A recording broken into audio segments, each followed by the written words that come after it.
ইসলাম বলে ওয়ালা তাকরাবুজ জিনা, লা তাকরাবুজ জিনা, জেনার কাছেও যেও না, আগে থেকে বাদ দেয় ইসলাম। আর সেকুলার সমাজ ব্যবস্থা বলে সব খুলে দাও, এরপরে নিয়ন্ত্রণ করতে বলো। এটা কোনোদিনই সম্ভব হবে না। আল্লাহ তাআলা আমাদেরকে আমাদের চোখের গুনাহ থেকে বেঁচে থাকার তৌফিক দান করুন। এই যুগে এটা মহামারীর মতো হয়ে গেছে, ডায়রিয়ার মতো হয়ে গেছে। ডায়রিয়ার রোগী যখন সিরিয়াস পর্যায়ে চলে যায়, আইসিডিডিআরবিতে ভর্তি করা লাগে মহাখালী কলেরা হাসপাতালে, তখন দেখা যায় যে এমন ডাইরেক্ট হয়ে যায়, থামানোর মতো কন্ট্রোলিং পাওয়ার আর তার থাকে না। চোখের জেনা আজকে এরকম হয়ে গেছে, ফেল করে তাকায় থাকে, জানে গুনাহ, আবার নামাজও পড়ে হয়তো, কিন্তু নিজেকে বাঁচাতে পারে না, কারণ চতুর্পাশে এই ফিতনা দিয়ে শয়তান সাজিয়ে ফেলেছে। আমাদের মা বোনদেরকে ইসলাম এত মর্যাদা দিয়েছে, এত সম্মান দিয়েছে, মুসলিম নারীকে দেখে বাজে চিন্তা করবে কোন পুরুষ, কোন যুবক, এই সুযোগ ইসলাম রাখে নাই। এই জন্যই পর্দার বিধান দিয়েছে। এটাতে নারীর অধিকার নষ্ট হয় না, বরং নারীকে সম্মানিত করা হয়। আর যদি নারী পর্দার বাইরে থাকে, তাকে নিয়ে বাজে চিন্তা করার সুযোগ মানুষ পাবে, এটাতে নারীর অসম্মান হবে, নারীর অপমান হবে। যারা নারীকে বেপর্দার কথা বলে, তারা তাদের স্ত্রীকে নিয়ে, তাদের মাকে নিয়ে, তাদের বোনকে নিয়ে, তাদের মেয়েকে নিয়ে অন্যরা মনে মনে বাজে চিন্তা করুক, মনে মনে তাদের পরিবারের মেয়েদের সাথে জেনা করুক, এটা তারা কিন্তু কেউ চায়, কোনোদিনই চায় না। কিন্তু যে কাজ করে তাতে সেই পথে যাওয়া ছাড়া আর পুরুষদের উপায় থাকে না। অনেকে আবার এখানে সবক দেয় আমাদেরকে, বলে যে আপনাদের ঈমান কেমন ঈমান যে আপনারা দেখে নিজেকে ঠিক রাখতে পারেন না। ওনার ঈমান অনেক মজবুত, উনি পারে। ভাইরা আমার, আল্লাহ রাব্বুল আলামিন এমন ভাবে সৃষ্টি করেছেন এই বিষয়টাকে, যদি কেউ বলে বেপর্দা নারী আমি অহরহ দেখি কিন্তু আমার মনে কখনো বাজে চিন্তা আসে না, এই লোক হয় কাপুরুষ আর না হয় মিথ্যুক। হয় তার ডাক্তার দেখানো দরকার, আর না হুজুরের কাছে নেওয়া দরকার, মিথ্যাবাদী, দুইটার একটা। কোনো সন্দেহ আছে? আল্লাহ তাআলা আমাদেরকে পর্দার বিধান মেনে চলার তৌফিক দান করুক। ভাইরা, ফেসবুকে চোখের জেনা করব না, নিয়ত করা যাবে তো ইনশাআল্লাহ? ইউটিউবে চোখের জেনা করব না, হেফাজত করব, নিয়ত করব তো ইনশাআল্লাহ? তারা সব বেপর্দা চলবে, সেজন্য কি আমাদের ঈমান আমরা নষ্ট করতে পারি? আমার আখিরাতে আমাকে যেতে হবে ভাই। কিয়ামতের দিন যদি বলেন আল্লাহ সব বেপর্দা হয়ে গেছে, বিজ্ঞাপনের বিলবোর্ডে, রাস্তাঘাটে, স্কুল কলেজে, সব জায়গায় নারীকে উন্মুক্তভাবে উপস্থাপন করা হয়েছে, সেজন্য আমি ঠিক থাকতে পারি নাই, এটা বললে সেদিন রক্ষা হবে না। জান্নাত তো আল্লাহ সেজন্যই দিবেন যে পরিবেশটা সব খারাপ হবে, এরপর আপনি আপনাকে বাঁচানোর চেষ্টা করবেন। আখেরি জামানার উম্মতের, মুসলমানের মূল্য অনেক বেশি, কারণ পরিবেশ হবে প্রতিকূল, তারা সংগ্রাম করে বিপরীত এবং প্রতিকূল পরিবেশের উল্টা চলার চেষ্টা করবে। চেষ্টা করবো তো ইনশাআল্লাহ? আল্লাহ তাআলা আমাদেরকে তৌফিক দান করুন। যুবক ভাই আমার, আপনার জানাশোনা বন্ধু বান্ধবদের 100-র মধ্যে 99 জন তথাকথিত গার্লফ্রেন্ড রাখে, হারাম রিলেশন রাখে, সম্পর্ক রাখে। ভাইরে, এই হারাম জিনিসটাকে আজ আমাদের সমাজে এত সহনীয় করা হচ্ছে। নাটকে, সিনেমাতে, এক সময় নাটকে, সিনেমাতে স্বামী স্ত্রীর হয়তো দেখানো হতো, এখন বিভিন্ন রিপোর্ট বলছে, বিভিন্ন আপনার আর্টিকেল বলছে যে এখন নাটক সিনেমায় নাকি আপনার স্বামী স্ত্রীর চাইতে এই বিএফ জিএফ বা গার্লফ্রেন্ড বয়ফ্রেন্ড এই কালচারটাকে বেশি দেখানো হয়, এমনভাবে দেখানো হয় যে এটা কোনো দোষের কিছু না। একটা সমাজ ধ্বংস হয়ে আল্লাহর গজবে তলানিতে চলে যাওয়ার জন্য আর কিচ্ছুর দরকার নাই, এই একটা জিনিস যথেষ্ট। সবাই বেঁচে থাকার চেষ্টা করবো তো ইনশাআল্লাহ? আমাদের মা বোনরা পর্দার মধ্যে থাকবে, কে কে রাজি আছেন হাত তোলেন। আমাদের সকল মা বোন, আমাদের পরিবারের সমস্ত মেয়েদেরকে আমরা পর্দা বোঝাবো। আল্লাহ তাআলা আমাদের সবার নিয়তকে কবুল করবো না, আমিন।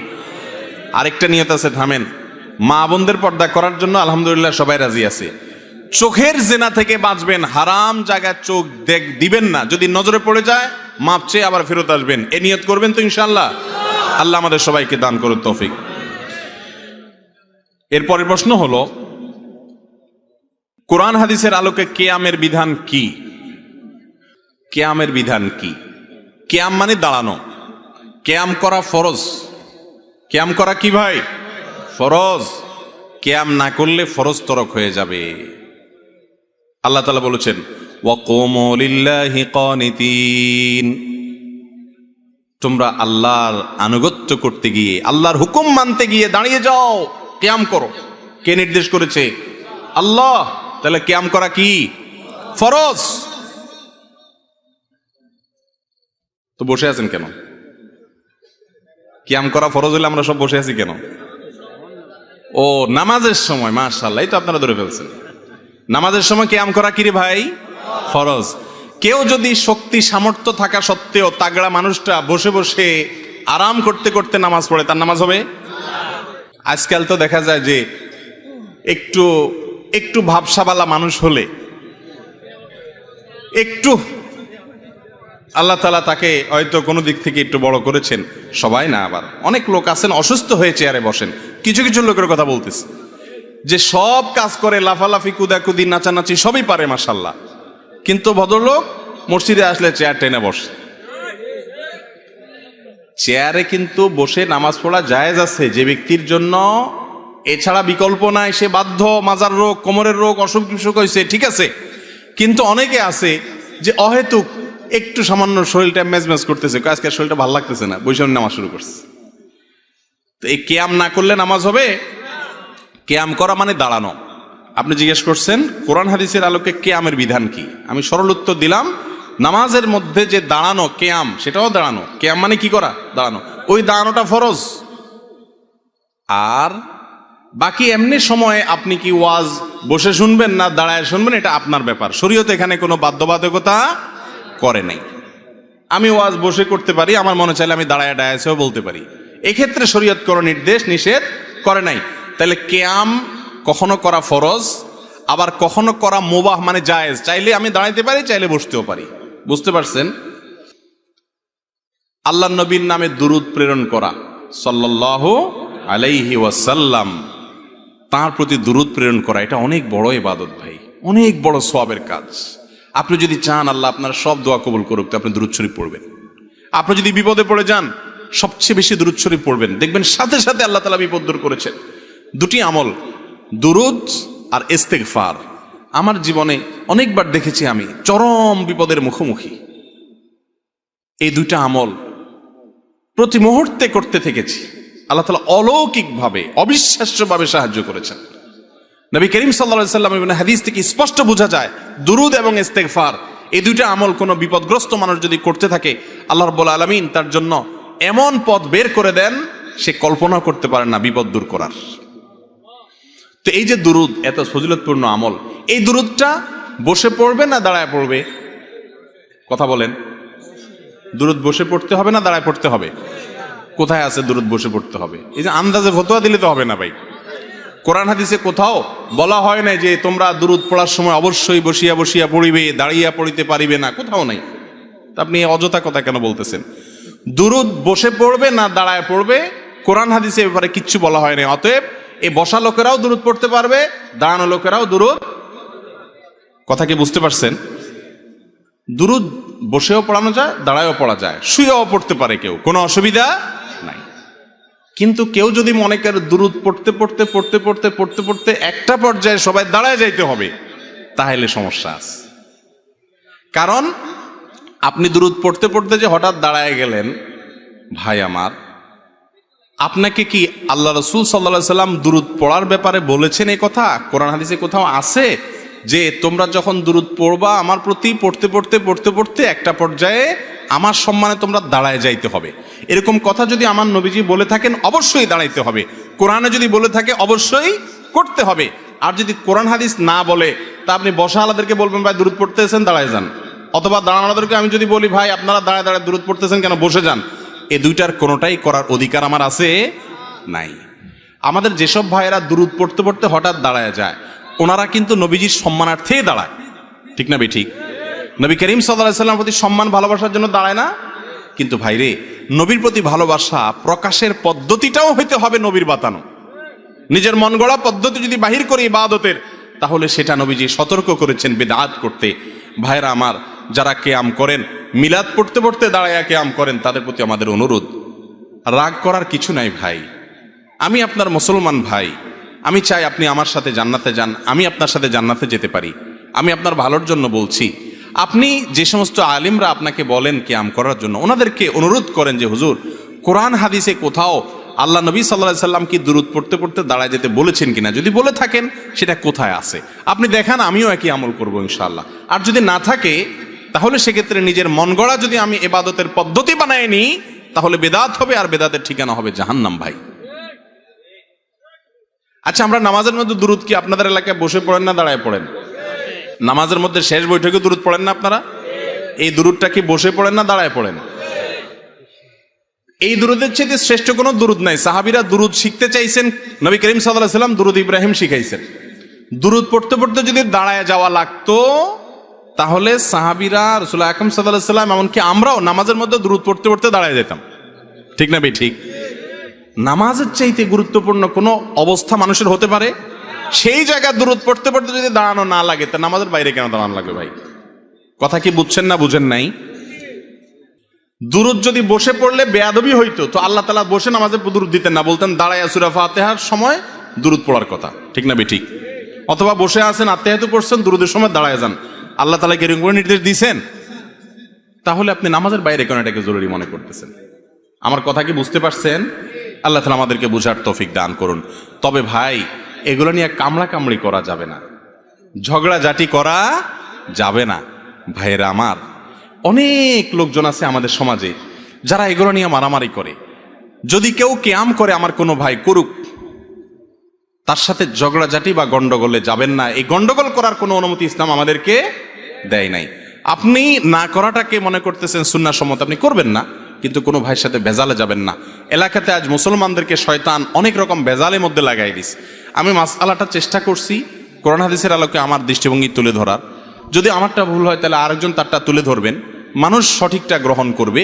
কেউ যদি কোনো আলেমের মাসআলা ফতোয়া শুনে আমল করে না, তিনি ভুলও করেন, তার বুঝে মনে হয়েছে এটা সঠিক, তারপরে দেখা গেছে ভুল, ইনশাআল্লাহ আল্লাহর কাছে মুক্তি পেয়ে যাবে, নাজাত হয়ে যাবে, তো আপনি ঝগড়া করে লাভ কি? বুঝতে পারছেন কথা? আল্লাহ তাআলা আমাদেরকে আমল করার তৌফিক দান করুন। এরপরে প্রশ্ন হলো, চরিত্র রক্ষার্থে মা বাবার অনুমতি ছাড়া বিবাহ করা জায়েজ হবে কি? এটা অনেক দীর্ঘ আলোচনা সাপেক্ষ বিষয় ভাই, বিশেষ করে যুবকদের জন্য এই প্রশ্নটা আজকাল অনেক বেশি। তো মা বাবাকে সম্মত করে করাতে পারলে সেটা নিরাপদ, কিন্তু প্রাপ্তবয়স্ক ছেলে যদি নিজে নিজে বিবাহ করেন মা বাবাকে না জানিয়ে, শরীয়তের মাসআলা অনুযায়ী বিবাহ হয়ে যাবে, মাসআলা অনুযায়ী বিবাহ হয়ে যাবে। কিন্তু মনে রাখবেন, বয়সের ভ্রম বলতে একটা জিনিস আছে, এটা যে না হয় খেয়াল রাখতে হবে। আল্লাহ তাআলা আমাদেরকে হারাম থেকে বেঁচে থাকার তৌফিক দান করুন।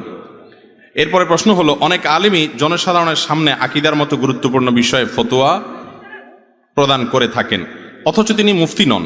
আমার জানার বিষয় হচ্ছে ইসলামে ফতোয়ার গুরুত্ব কতটুকু? ভাইরা আমার, সাধারণ মানুষের সামনে ফতোয়া বা মাসআলা বা আকীদা ঈমান সংক্রান্ত বিষয় বলা যাবে না এমন কোনো কথা নাই, তাইলে কার সামনে বলবে আর?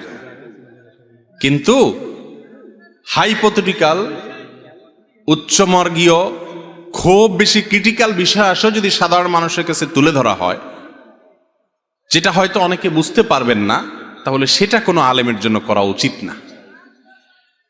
সহিহ মুসলিমের মুকাদ্দমে একটা হাদিস আছে, কাল্লিমিন নাস বিকদরি উকুলিহিম, মানুষ যতটুকু বুঝতে পারবে ততটুকু বলো।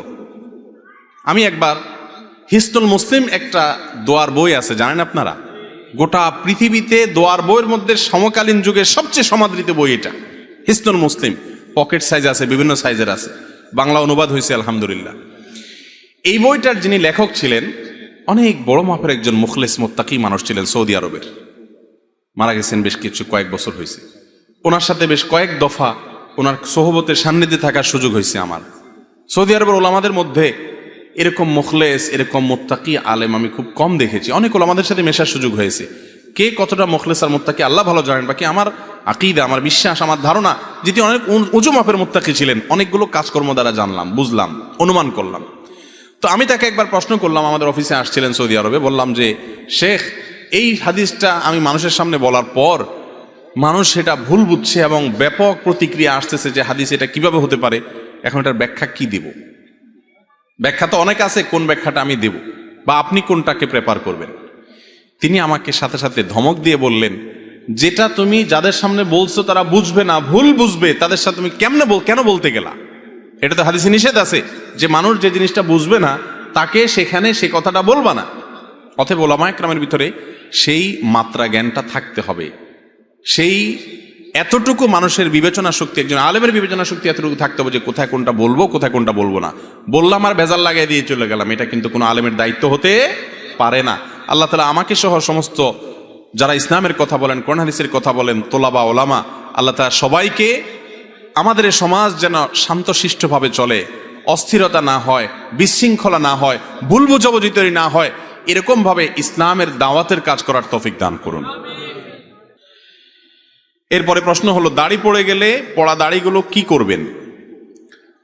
যদি দাড়ি ঝরে পড়ে যায় বা চুল ঝরে পড়ে যায়, যদি আপনার সুযোগ থাকে এগুলো একত্র করে এমন কোনো জায়গায় ফেলা, ধরেন এমন একটা মাটিতে ফেললেন যেখানে কবরস্থান বা কিছু আছে, আস্তে আস্তে এটা মাটির সাথে মিশে যাবে, তাহলে সেটা উত্তম। এমন কোনো জায়গায় ইচ্ছাকৃতভাবে মানুষের শরীরের কোনো অংশ, যে আমরা নখ কাটি, গোপ কাটি, এগুলো এমন কোনো জায়গায় ফেলা উচিত না, অনুত্তম। যেখানে ফেললে অসম্মান হবে, ধরেন ময়লার মধ্যে ফেলে দিলেন, টয়লেটের প্যানের মধ্যে ফেলে দিলেন, ময়লার সাথে চলে গেল। এটা আল্লাহ তাআলা মানুষের শরীরকে সম্মানিত করেছেন, ওয়ালাকাদ কাররামনা বানি আদম, আল্লাহ আদম সন্তানকে সম্মানিত করেছেন।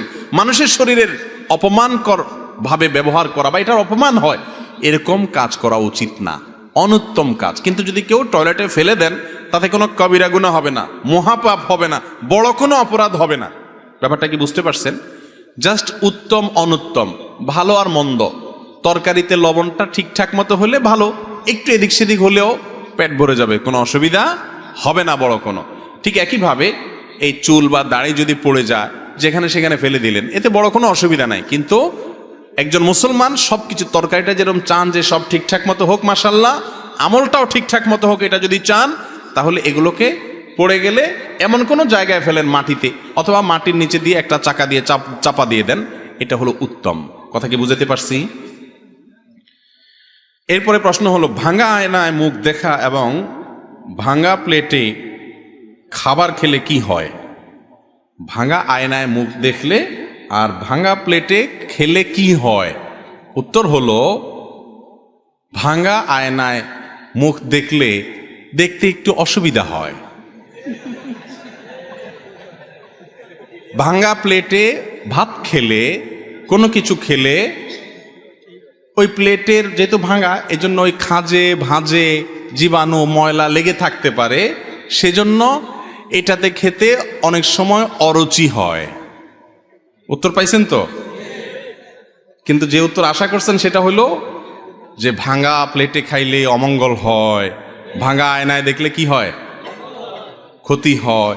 এগুলা সব আমাদের বানানো মাসালা, এগুলা সব আমাদের ইসলামের নামে কত ভুয়া কথা যে আমাদের সমাজে আছে, এর মধ্যে এগুলো একটা। ভাই, যে বেচারার ভালো আয়না নাই, তার আয়নাটা ভেঙে গেছে, বেচারার আর টাকা নাই, আপনি ফতোয়া দিলেন কি ভাঙা আয়না মুখ দেখলে ক্ষতি হয়, তো বেচারা আর আয়না দেখতে পারলো না। এটা কোনো আয়না দোকানদারে মাসালাটা বাইর করছে কিনা আমার সন্দেহ, যে আয়না যাতে বেচা হয়। কারণ আয়না ভাঙলে আর দেরি করা যাবে না, এটা দিয়ে চোখ দেখা যাবে না, মুখ দেখা যাবে না, খবরদার আরেকটা কিনতে আসো, আল্লাহ জানে। কয়দিন আগে একজনও জিজ্ঞেস করলো একটা মাসালা, কি অদ্ভুত অদ্ভুত জিজ্ঞাসা মানুষের, বলে যে কাফনের কাপড় নাকি মূলায় কিনা যায় না। আমি বললাম তাহলে সব বাদ দিয়ে কাফনের কাপড়ের দোকান দিলেই তো লাভ। এমন দাম চাওয়া হবে যেটা মূলাইতে পারবে না, চান্দু যাবা কই, 10 টাকা জানি 200 টাকা বললেও নিতে হবে, মূলানো যাবে না। তো এরকম কোনো কথা আসলে নাই। ভাঙা আয়না, এটাতে মুখ দেখলে কোনো অসুবিধা হবে না। আপনার দেখতে অসুবিধা হবে আসলে এতটুকু, এর বেশি কিছু না। আপনি মনে চাইলে দেখেন, মনে চাইলে নতুন একটা কিনেন, সম্পূর্ণ আপনার ব্যাপার, এগুলোতে কোনো ক্ষতি নাই। ক্ষতি হবে যেগুলোতে, সেগুলো সারাদিন করতেছি, হারাম কাজ করতেছি, গুনার কাজ করতেছি, সেগুলোর খবর নাই। এই আজারে এবং ফালতু জিনিস আমরা খুঁজে বের করে আনি। আল্লাহ তাআলা আমাদেরকে ইসলাম সম্পর্কে সকল কুসংস্কার থেকে মুক্ত হওয়ার তৌফিক দান করুন, আমিন। এরপরে প্রশ্ন হলো, কথিত আছে বাম চোখ লাফালে বিপদ আসে, ইসলামের কোনো ভিত্তি আছে কি? বাম চোখ লাফালে কি আসে? বিপদ আসে।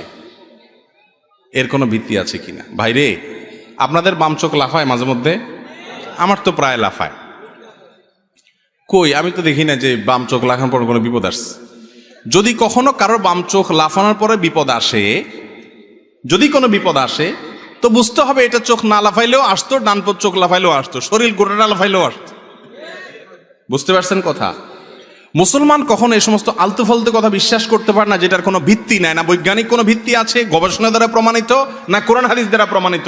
এরকম ফালতু কুসংস্কারে বিশ্বাসী কোনো মুসলমান হতে পারে না। বাম চোখটা একটু লাফাচ্ছে, বলে রে কোন বিপদ আসে রে।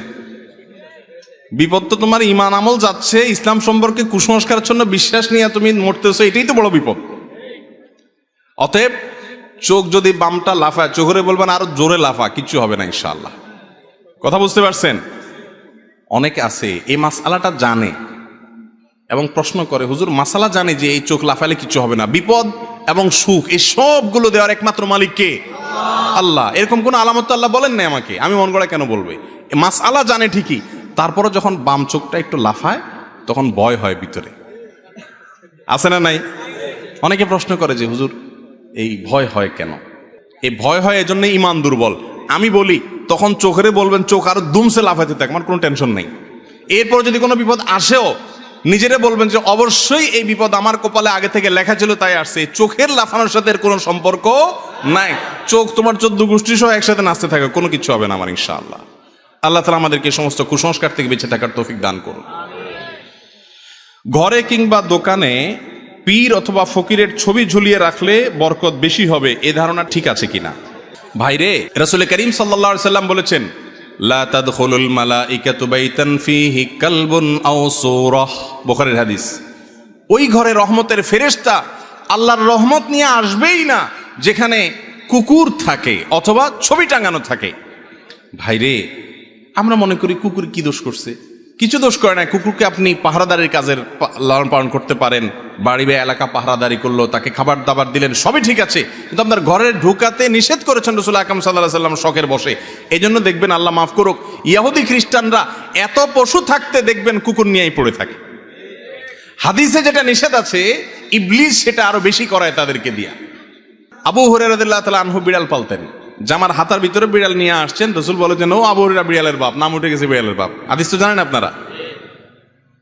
এই বিড়াল পালার ব্যাপারে তেমন কোনো আগ্রহ পশ্চিমা দেশে মানুষের মধ্যে এতটা নাই যতটা আছে কুকুর পালার ব্যাপারে, ঠিক না বে ঠিক? ভাইরে, যেটা নবী করিম সাল্লাল্লাহু আলাইহি সাল্লাম নিষেধ করছেন, দেখবেন সমস্ত পৃথিবীতে শয়তান সেটার প্রচলন বেশি দেওয়ার চেষ্টা করে। কারণ ইবলিস জানে যে এটা করলে মুসলমান অমুসলমান সবাই ধ্বংসের দিকে তাড়াতাড়ি যাবে। আপনি বলবেন কই ধ্বংস হয়েছে? মুসলমান দেশগুলো না গরিব, এরা তো অনেক সুখী। সুখী না, অনেক সম্পদের অধিকারী হতে পারে। সুখ এক জিনিস, সম্পদের অধিকারী হওয়া আরেক জিনিস। অনেক গরিব মানুষ সুখী আছে অনেক ধনীর চাইতে, ঠিক না বে ঠিক? বিধায় এই ছবি যেখানে টাঙানো গুনাহের কথা, হারাম, সেখানে পীর সাহেবের বা ফকির সাহেবের যদি ছবি টাঙান তাহলে গাড়ের উপরে মায়ের দুইটা বেশি হওয়ার কথা। কারণ বোঝা গেলে আপনার পীরও ভণ্ড, আপনিও ভণ্ড। কারণ আল্লাহ মাফ করো, কেউ বলতে পারেন পীর সাহেব তো বলে নাই।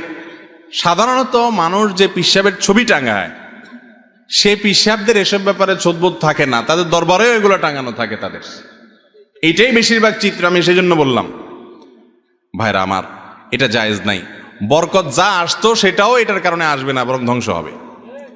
কেনা বেচা বেশি হলেই বরকত হয় না। কেনা বেচা বেশি হলে বরকত হয়? কেনা বেচা অনেক বেশি হলো দোকানে, কিন্তু খরচ তার চাইতে বেশি হলো। বরকত মানে কল্যাণ। বরকত মানে কি? একজনের দোকানে আজকে 1000 টাকা বিক্রি হয়েছে, কিন্তু আল্লাহ যদি বরকত দেয় 1000 টাকার ভিতরে তার সকল কাজ সারার পর আরো টাকা থাকবে। আরেকজনের 5000 বিক্রি হয়েছে, আল্লাহ এমন এক রোগ দিছে 2 মাস পরে 10,000 টাকা হে রোগে চলে গেছে। তাহলে বোঝা গেল বরকত ভিন্ন জিনিস। হারামে কি থাকে না? বরকত থাকে না। কোনো পীর বা ফকিরের ছবি দোকানে ঝোলানো জায়েজ নাই, গুনাহের কথা। বিসমিল্লাহ, আল্লাহর নাম নিয়ে দোকান খুলবেন, হালাল পথে দোকানদারি করবেন, পয়সা যেটা আসুক সেটাকে মেনে নিবেন, এর মাঝেই বরকত ইনশাআল্লাহ। আল্লাহ আমাদের বোঝার তৌফিক দান করুন। এরপরের প্রশ্ন হলো, স্বামী সকালবেলা চাকরিতে চলে যায়, ওই মহিলা অন্য পুরুষের সাথে ঘরের ভেতরে কোনো খারাপ কাজে লিপ্ত, অনেকবার রেকর্ড করা হয়েছে, এখন তার সাথে সংসার করা যাবে কিনা? 4-4টি বাচ্চা আছে, কি করা উচিত? আল্লাহ মাফ করুক, এটা আজ মহামারীর আকার ধারণ করেছে ভাইয়েরা আমার। এই যে পরকিয়া, মহিলার কথা বলছেন আপনি, পুরুষরা কি সব দুধের দোয়া? এ ভাই হয়তো নিজে এই পরিস্থিতির শিকার বা তিনি এই ঘটনা জানেন। স্ত্রীকে বাসায় এসে বলতেছেন যে তোমাকে আল্লাহ তাআলা এত সুন্দর করে তৈরি করেছেন, দুনিয়াতে তোমার চেয়ে সুন্দর আর কেউ নেই। আর এদিকে ফেসবুকে যাইয়া কোনো একটা মেয়ের আইডি পাইছেন তো ইটিস পিটিস তার সাথে নক করা শুরু করছেন। এই রোগগুলো আমাদের মধ্যে আছে না নাই ভাই? ভাইরা আমার, পরিবারগুলো ভেঙে খান খান হয়ে যাচ্ছে, সংসারে অশান্তি শুরু হয়েছে, পরকীয়া এটা জোয়ারের মতো বাড়ছে। এই সবগুলো হচ্ছে এই জন্য জেনার পরিবেশ চতুর্দিক থেকে বিস্তার করা হচ্ছে, পর্দার বিধানকে লঙ্ঘন করা হচ্ছে। এটাই হলো এর একমাত্র কারণ। মূল মাসআলার উত্তর হলো, কোন স্বামীর কারোর স্ত্রী যদি জেনায় লিপ্ত হয় অথবা কোন স্ত্রীর স্বামী যদি জেনায় লিপ্ত হয়, শরীয়তের মাসআলা অনুযায়ী তাদের মধ্যে সম্পর্ক ভেঙে যায় না। কেউ জেনায় লিপ্ত হলে সে আল্লাহর কাছে অপরাধী হবে, তার পাপ হবে, তার গুনাহ হবে, তার শাস্তি হবে। এর কারণে বৈবাহিক সম্পর্ক কি হবে না? নষ্ট হবে না। তবে স্বামী বা স্ত্রী একজন জেনায় লিপ্ত হলে অন্যজনের উচিত তাকে জেনা থেকে সরায় আনার জন্য আপ্রাণ চেষ্টা করা। যদি তাতে কাজ না হয়, শাসন করা। তাতেও কাজ না হয়, মুরব্বীদের কাছে বিচার দিয়ে সমাধান চাওয়া। তাতেও যদি কাজ না হয়, তাহলে সেক্ষেত্রে তিনি চাইলে তার সাথে সম্পর্ক ছেদ করতে পারেন। একটা তালাক দিলেন, যদি তাদের সংশোধন হয় ভালো কথা, না হলে পরে আরেকটা তালাক দিলেন, তাতেও হয় না, ফাইনাল চূড়ান্ত তৃতীয় তালাক দিলেন, সম্পর্ক আর রাখলেন না। এই সুযোগ তার আছে। আর যদি তিনি এর সাথেই ঘর করে যায় এ আশা করে যে আল্লাহ তাকে হয়তো কখনো সংশোধন করে দিবে, তো তাতে তাদের বৈবাহিক সম্পর্কের কোনো ক্ষতি হবে না। এরপরের প্রশ্ন, আমি 5 ওয়াক্ত নামাজ পড়ি কিন্তু নামাজের মধ্যে দাঁড়ালে মনোযোগ বসে না, নামাজের তৃপ্তি পাই না, সকল কঠিন কঠিন বিষয় এটা মনে পড়ে, এই পরিস্থিতি থেকে পরিত্রাণের উপায় কি? একটু আগে প্রশ্নোত্তর দেওয়ার আগে আমি বলেছি, ইবাদতের স্বাদ নষ্ট হয়ে যায় চোখের জুনার কারণে। কিসের কারণে? আমি আপনাদেরকে আল্লাহর উপরে ভরসা করে বলছি, যদি কেউ ইবাদতের স্বাদ পান না এই অভিযোগ করেন, আপনি টানা 10 দিন 20 দিন এই চোখ দিয়ে হারাম কোনো পর্নার দিকে তাকাবেন না, কোনো মিউজিক কোনো গান শুনবেন না, মোবাইলেও না, মোবাইলের বাইরেও না, টেলিভিশনেও না, কোনো দিকেই না। রাস্তা চলবেন, নিজেকে নিয়ন্ত্রণ করবেন, নজর পড়ে গেছে সাথে সাথে নিজেকে শাসন করবেন, ভৎসনা করবেন, আল্লাহর কাছে মাপ চাইবেন, এরপরে আরো সাবধান হয়ে চলবেন। এভাবে 10-15 দিন যদি চোখের জেনা থেকে আপনাকে বাঁচাতে পারেন নিজেকে, ইনশাআল্লাহ আপনি ইবাদতের স্বাদ পাবেন। আপনি রুকু করলে সিজদা করলে আর উঠতে মনে চাবে না। ভাইরে, আজ আমাদের কাছে নামাজটা বোঝা হয়ে গেছে। আমরা নামাজটা পড়ি একটা বোঝা, পড়ে শেষ করতে পারলে বাঁচি। সাহাবায়ে কেরাম, এমনকি আমাদের প্রিয় নবী করিম সাল্লাল্লাহু আলাইহি সাল্লাম কিভাবে নামাজ পড়তেন জানেন? আম্মা জান আয়েশা বলেন, তিনি যখন রাত্রের জন্য নামাজ পড়তেন, লা তাসআল আন হুসনিহিন্না ওয়া তুলিহিন্না, নবীজির রাতের নামাজের কি সৌন্দর্য ছিল, আর বলো না। যখন তিনি দাঁড়িয়ে কিরাত পড়তে থাকতেন, এত লম্বা সময় পড়তেন, আমরা মনে করতাম হায়রে রুকুতে আর যাবেন না মনে হয়। রুকুতে যাওয়ার পর সুবহান রাব্বিয়াল আযীম, আল্লাহর পবিত্রতা বর্ণনা করছেন, মালিকের সামনে নিবেদন করছেন তাসবিহ। এত বেশি ভালো লাগা কাজ করতো, নবীজি রুকু থেকে আর উঠতেন না। আমাদের আয়েশা বলেন, মনে হতো তিনি আর উঠবেন না, মাথা তুলবেন না। ভয় হতো যে হায়রে এত সময় ধরে তিনি রুকুতে আছেন, কষ্ট হয়ে যাচ্ছে, মাথাটা কেন তুলছেন না। এরপর যখন মাথা তুলতেন, এত সময় ধরে দাঁড়িয়ে আল্লাহর প্রশংসা করতেন, হামদান কাসীরান তাইয়িবান মুবারাকান ফি রব্বানা ওয়ালাকাল হামদ। এতবার এত সময় নিয়ে বলতেন, মনে হয় যে আর সেজদা যাবেন না। আবার সেজদা গেলে একই অবস্থা। সবচেয়ে মজার জায়গায় সেজদায় আমার মালিককে আমি সেজদা করছি, এই সেজদার বিনিময়ে দুনিয়া এবং দুনিয়ার মধ্যে যা কিছু আছে সবকিছুর চাইতে উত্তম হবে, মালিকের সবচেয়ে নৈকট্য অর্জন হবে। আকরাবু মা ইয়াকুনুল আবদু মির রাব্বিহি ওয়া হুয়া সাজিদ, বান্দা আল্লাহর সবচেয়ে কাছে যেতে পারে যখন সে সেজদায় চলে যায়। প্রধানমন্ত্রীর খুব কাছে যেতে পারলে, প্রেসিডেন্টের খুব কাছে যেতে পারলে আমাদের গর্ব হয়। দুনিয়ার প্রধানমন্ত্রী, দুনিয়ার প্রেসিডেন্ট, দুনিয়ার রাজা, দুনিয়ার সমস্ত মানুষের মালিক যিনি, বাদশাহ যিনি, রব যিনি, সবাই যার গোলাম সৃষ্টি, সেই মালিকের সবচেয়ে কাছে যেতে পারে মানুষ যখন সেজদায় চলে যায়।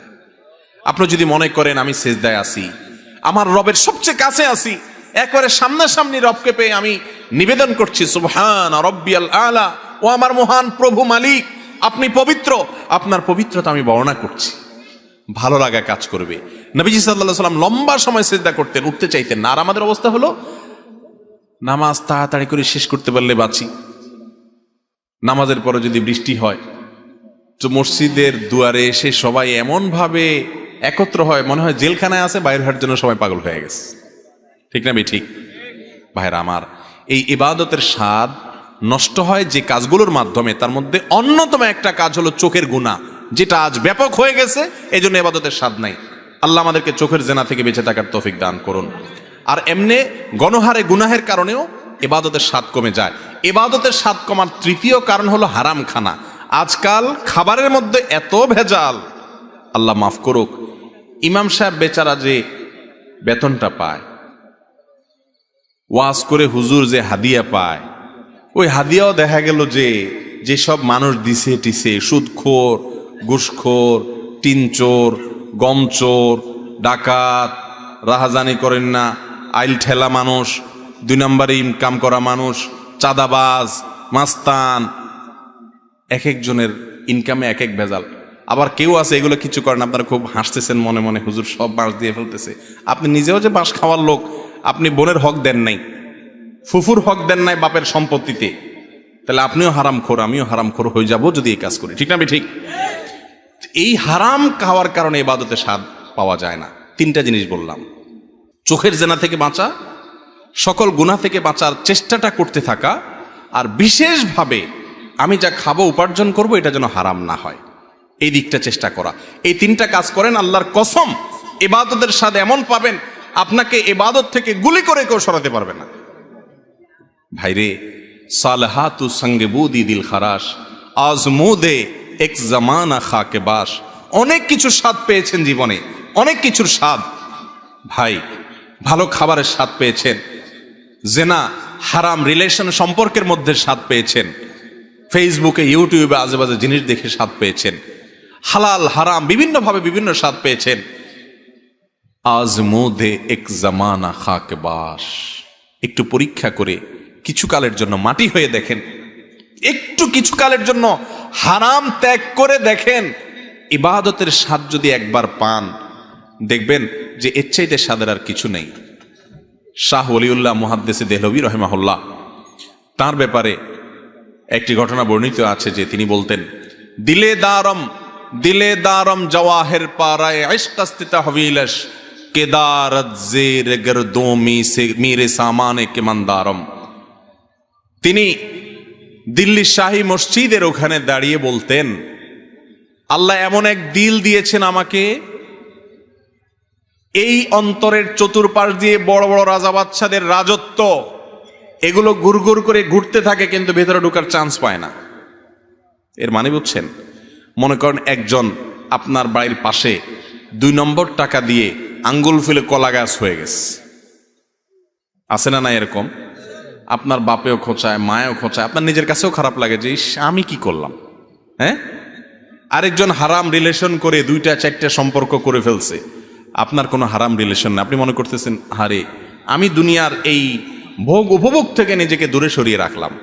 তো তিনি বলেছেন, আমার অন্তরে এগুলার লোভ, মোহ, পদ, টাকা পয়সা, অমুকে রাজনীতি করতে করতে বিশাল নেতা হয়ে গেছে, এখন তার দেখে কে আর পয়সা ক্ষমতা, কিন্তু আমি তো সেই জায়গায় পড়ে থাকলাম। মনের মধ্যে এগুলো ঢুকতে চেষ্টা করে, এগুলার বড়ত্ব মনের ভিতরে ঢুকলে তখন আস্তে আস্তে সেগুলো করতে মনে চায়। তো তিনি বলেছেন এগুলো সব আমার মনের চতুর্পাশ দিয়ে ঢুকে, কিন্তু ঢুকতে পারে না, কারণ কেদারত জেরগর দুমিস রেসামানে কামান ধারম। ও দুনিয়ার রাজা বাদশারা, ও মোগল সম্রাটেরা, আমি যে অন্তর রাখি, এই অন্তরে আল্লাহর ইবাদত করে যেই পরিমাণ নিজেকে ধনী মনে হয়, তোমাদের কাছে যত কিছু আছে এগুলো সব আমার কাছে তুচ্ছ মনে হয়, এগুলোর কোনো মূল্য আমার কাছে নাই, তোমরা এগুলোকে অনেক বড় কিছু মনে করতে পারো।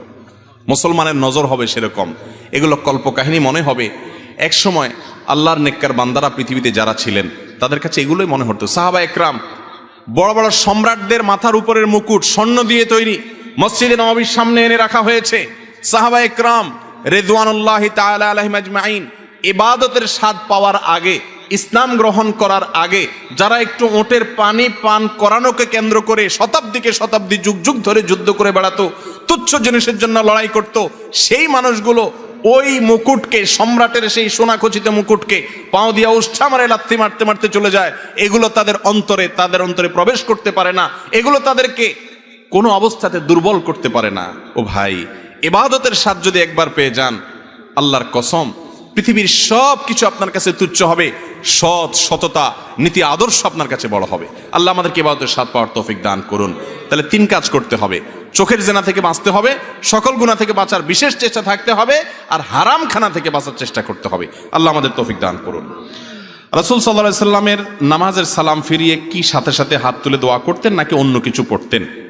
ভাই, রাসূল আকরাম সাল্লাল্লাহু আলাইহি সাল্লাম সালাম ফেরানোর পর ইস্তেগফার করতেন। আস্তাগফিরুল্লাহ, আস্তাগফিরুল্লাহ, আস্তাগফিরুল্লাহ। বিভিন্ন হাদিসে আসছে তিনি দোয়া পড়তেন, জিকির করতেন, আল্লাহুম্মা আনতাস সালাম ওয়া মিনকাস সালাম তাবারাকতা ইয়া যাল জালালি ওয়াল ইকরাম।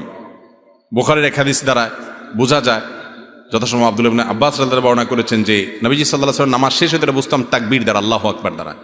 আমি আজও পর্যন্ত কোনো হাদিস পাই নাই যে নবী করিম সাল্লাল্লাহু আলাইহি সাল্লাম সালাম ফেরানোর পর সাহাবীরা বলেছেন যে তিনি সালাম ফেরানোর পর আমাদের সবাইকে নিয়ে হাত তুলেছেন, আমরাও তার সাথে হাত তুলে আমিন আমিন বলতাম।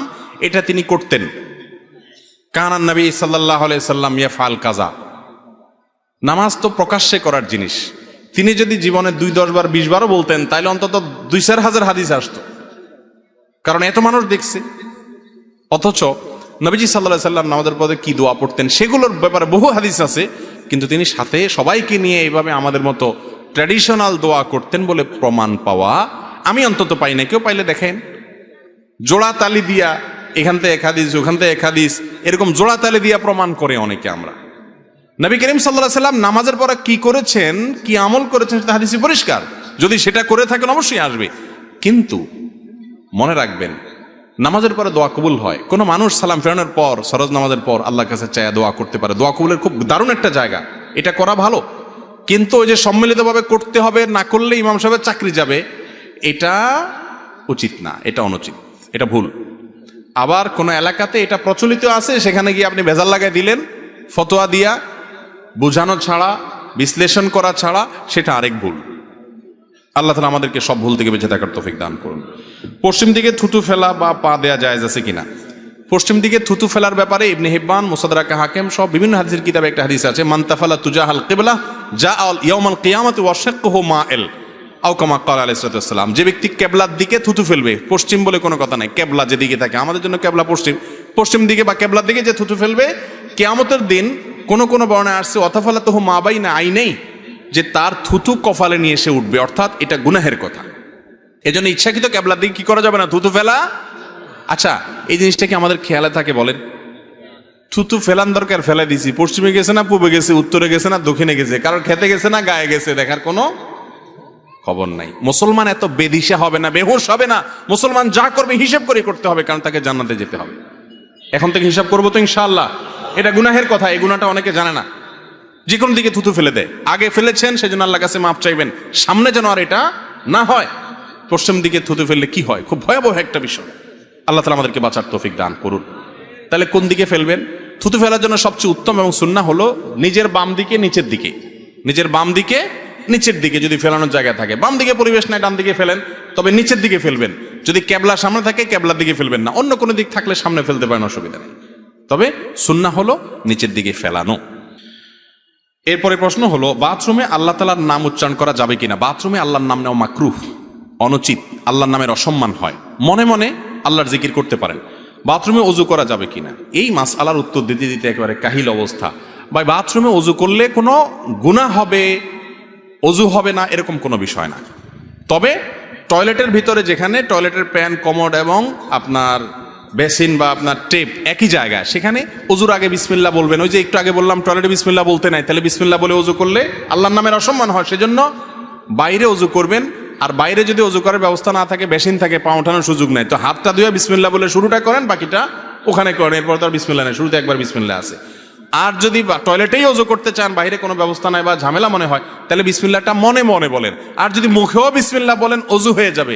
টয়লেটে ওযু করলে ওযু হবে না, এরকম কোনো মাসআলা নাই। এ বিষয়ে আমার একটা মাসআলা আছে, পুরোটা না শুনে অনেক সময় ভুলটা বুঝে বলে থাকেন যে আপনি বলছেন বাথরুমে ওযু করলে ওযু হবে না। আমি কোনোদিন এটা বলি নাই, পুরো জিনিসটা শুনতে হবে। জি, ওযুর পরে আয়না কিংবা কোনো প্রাণের ছবি ও টিভির দিকে তাকালে ওযু ভাঙবে কিনা? না, এগুলো ওযু ভঙ্গের কোনো কারণ নাই।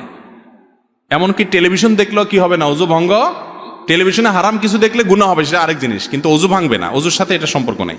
মহিলারা নামাজ আদায়ের সময় শরীরের কতটুকু অংশ ঢাকতে হবে? মাথা থেকে পা পর্যন্ত পুরাটুকু ঢাকবে, শুধু মুখমণ্ডলটুকু খোলা থাকবে, 2 হাতের কবজি খোলা থাকবে, 2 পায়ের পাতা খোলা থাকতে পারে। বুঝতে পারছেন কথা? এর বাইরে সব কিছু ঢেকে রাখতে হবে। ফেসবুকে একটা যোগাযোগের মাধ্যম, ফেসবুকে যদি কোনো অপরিচিত মেয়ের সাথে শুধুমাত্র পরিচিত হওয়ার জন্য মেসেজ করা হয়, তাহলে কি গুনাহ হবে? কোনো অপরিচিত মেয়ের সাথে বিনা প্রয়োজনে কেন মেসেজ দিতে যাবেন পরিচিত হওয়ার জন্য? ভাইরা আমার, শয়তান প্রথম বলে যে একটু শুধু জিজ্ঞেস করো, হাই হ্যালো করো, এরপরে শুরু হয় হাই হ্যালো, এরপরে আস্তে আস্তে জিজ্ঞেস করে বাড়ি কোথায়, খায় কি, আস্তে আস্তে আস্তে শয়তান নিচের দিকে নামাইতে থাকে। এরপরে এমন জায়গায় নিয়ে যায় যেখান থেকে আর ফিরে আসার সুযোগ থাকে। যুবক ভাইয়েরা ভালো করে শুনে রাখেন, এই যৌবন যে আল্লাহ দিয়েছেন, ওই আল্লাহর ভয়ে এই হারাম জায়গায় যৌবনকে ব্যয় করবেন না। একটু শক্ত থাকেন, দেখবেন কিয়ামতের ময়দানে যেমন সুখ পাচ্ছেন, দুনিয়াতে দাম্পত্য জীবনে প্রচন্ড সুখ পাচ্ছেন ইনশাআল্লাহ। আর যদি এই ইটিস পিটিস করে 2 নাম্বারই করে নিজের যৌবনকে নষ্ট করেন, তো আসল সময়ে যৌবনের কি পাবেন না? উপকার পাবেন না। আমার মনে হচ্ছে ইসলামের বিধান অনুযায়ী আমার বিবাহ করা ফরজ, কিন্তু আমি স্টুডেন্ট, তাই মা বাবাকে বলতে পারছি না এখন আমার করণীয় কি। আপনার মা বাবাকে আমার কাছে নিয়ে আসেন, যদি আনতে পারেন কোনো মতে, ইনশাআল্লাহ চাচা চাচিকে আমি বুঝাই নেব ইনশাআল্লাহ। আর আমার কাছে যদি নিতে পারেন কোনো ভালো আলেম, যিনি বিবাহের ফজিলত বুঝে গুরুত্ব বুঝাতে পারে, চাচা চাচিকে বুঝাবে, তার কাছে ধরে নিয়ে যান মুরব্বীরে। বুঝতে পারছেন ভাইরা আমার? এই কথা আমি সবসময় বলি, সব জায়গায় বলি, আমার কথা না, নবী করিম সাল্লাল্লাহু আলাইহি সাল্লামের কথা। বিবাহ যদি দেরিতে করা হয়, সমাজ অশান্তিতে ভরে যাবে। এরপরেও বাপ মারা বুঝতে চান না এগুলা। আমাদের যুবকরা জেনা করতে চায় না, হালাল সম্পর্ক রাখতে চায়, উপার্জন করে না। আমার কথা হলো, যে যুবকরা উপার্জন করে না, এই অজুহাতে তাদের বাবা মা বিয়ে দেয় না যে নিজের পায়ে দাঁড়াও, মানে অনেক পয়সা করি কামাও, চাকরি টাকরি করো, তারপরে বিয়ে করো। আমার কথা হলো, যুবক যদি বিবাহের উপযুক্ত হয়ে যায়, উপযুক্ত ভালো পাত্রী পাওয়া যায়, বিবাহের আগদটা করে দেন, মেয়ের বাড়ি থাকুক, ছেলের বাড়ি থাকুক, একটা সম্পর্ক তৈরি হোক, হালাল সম্পর্ক। যেদিন উপার্জন করবে, চাকরি পাবে, ব্যবসা করবে, সেদিন সে মেয়েকে ঘরে তুলে এনে নিয়মতান্ত্রিক সংসার করবে, অন্তত সম্পর্কটা থাকুক। এমনিও সম্পর্ক করবে, হারাম সম্পর্ক করবে, তাহলে সেটা হালাল ভাবেই হোক, ঠিক না বে ঠিক? এটা যদি বাবা মারা বুঝেন, তাহলে তো সমস্যার সমাধান হয়। আল্লাহ তাআলা আমাদের বাবা মা এবং চাচা চাচিদেরকে হেদায়েত দান করবো না, আমিন। আমি একবার ঢাকায় কোন একটা প্রোগ্রামে ছিলাম, আমি অবাক হয়েছি। পল্টনে একটা হোটেলের উদ্বোধনী অনুষ্ঠানে, তো এক বাপ ছেলে দুজন আসছে, আয়সার সাথে বলল আমাকে চিনে, ভিডিও দেখে, বক্তব্য শুনে, ভালো কথা। ছেলে, বাপে বলল আমার ছেলে, সাথে সাথে ছেলে আমাকে বলল, হুজুর আব্বু সামনে আছে, আব্বুকে বলেন আমাকে বিয়ে দিতে। বহু বলছি, কোনো কথা শুনে না। হুজুর আপনি জীবনে আপনারা এভাবে পাবো কল্পনা করি নাই, এখন আপনি ধরেন আব্বুকে বুঝান।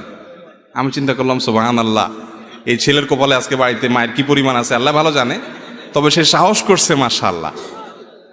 তো যাই হোক, আমাদের বাবা মাদের এগুলো বোঝা উচিত, এবং আলেমরাও এগুলোর গুরুত্ব বোঝাবেন যে সময় হয়ে গেলে আর বিলম্ব করবেন না, ধ্বংস হয়ে যাবে।